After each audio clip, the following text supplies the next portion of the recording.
As fanbases mais odiadas dos animes.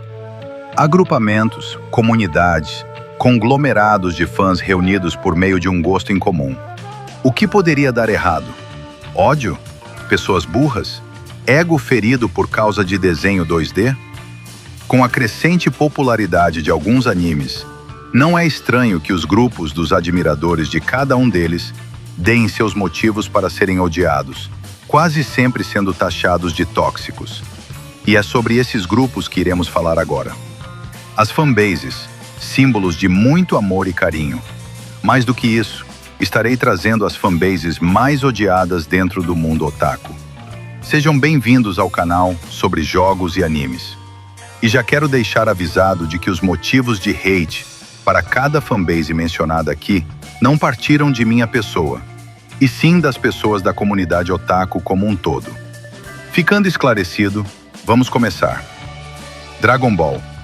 Sendo um anime nostálgico e de uma popularidade que atravessou gerações, torna inevitável um envelhecimento da obra por parte de alguns fãs. O fator nostalgia é o principal para justificar a proclamada superioridade de Dragon Ball a outros animes, sendo comumente visto pelos fãs da infância, onde o senso crítico praticamente não existe.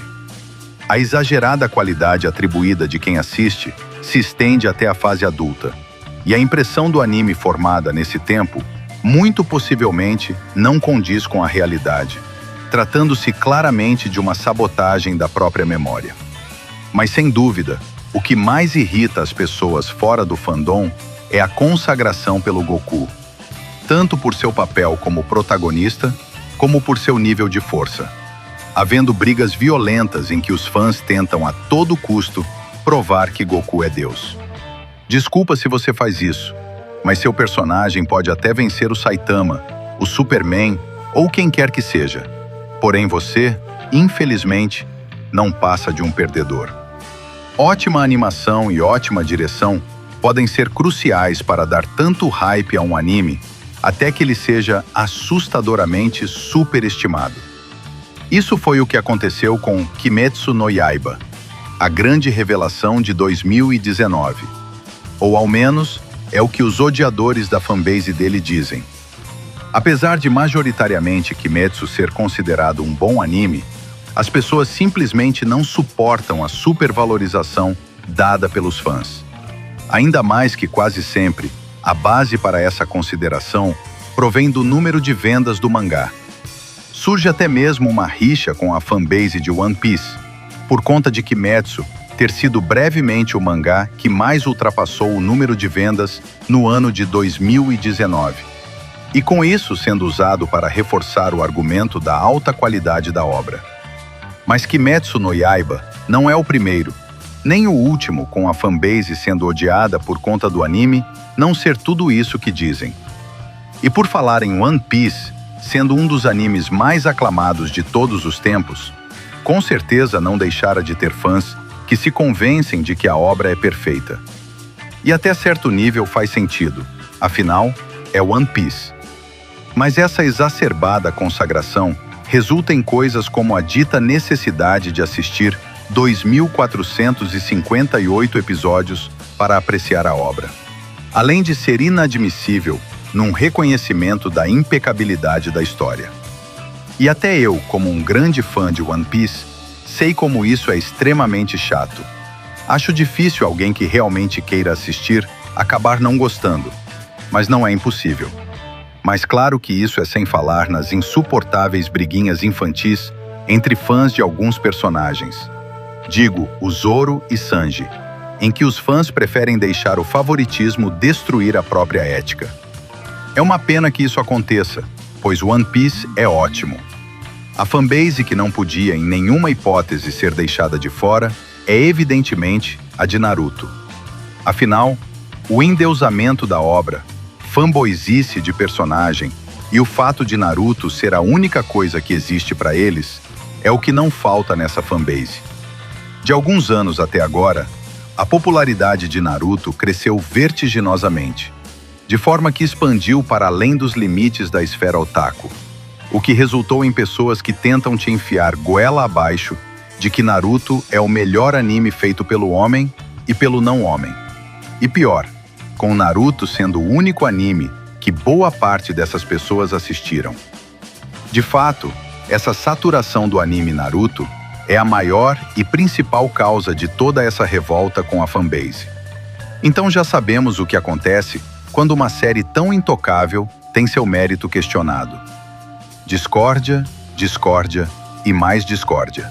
Não podemos negar que Boku no Hero Academia é um anime de grande popularidade desde o seu lançamento e, mais do que isso, capaz de alcançar públicos bem diversificados entre si, o que talvez seja o gatilho para a existência de tanta desavença. Para quem está descontextualizado, a fanbase sofre com brigas envolvendo chips homossexuais com os personagens do mangá, sendo as fujoshis alvo absoluto de hate por esse hábito. Os fãs simplesmente se recusam a aceitar que os personagens sejam gays, até porque eles não são, e não admitem esses chips por predominantemente envolverem conotação e denotação sexual com adolescentes.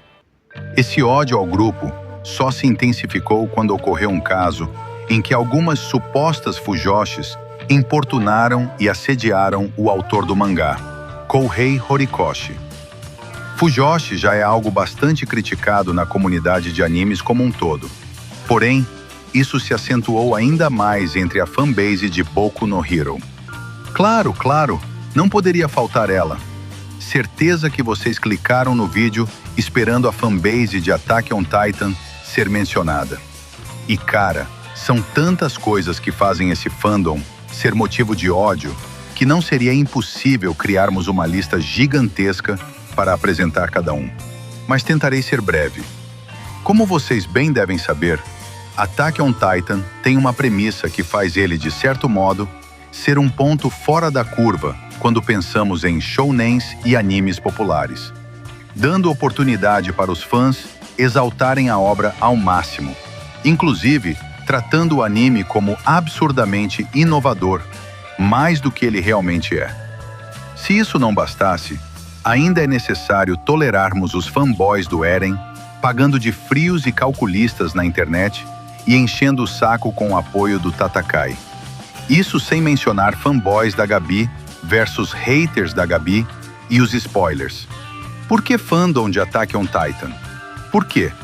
Sem dúvida, a fanbase se tornou mais odiada recentemente, sendo mais claro desde o lançamento da última temporada, em que a fase final da história incrível e fodástica deles foi entregue às mãos de outro estúdio.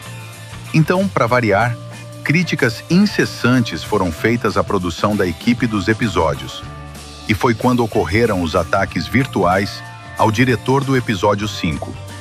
Desde então, não faltaram discussões severas entre os fãs a respeito da qualidade do trabalho da MAPPA, que foi criticado em todo o episódio.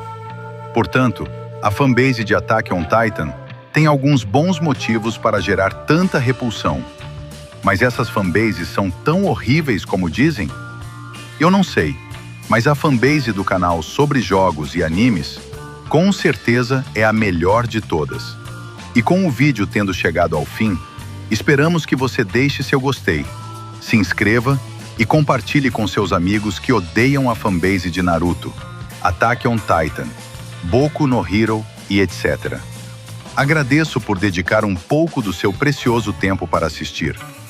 Comenta aqui embaixo qual dessas fanbases é a pior para você e qual o motivo que faz ela ser tão podre.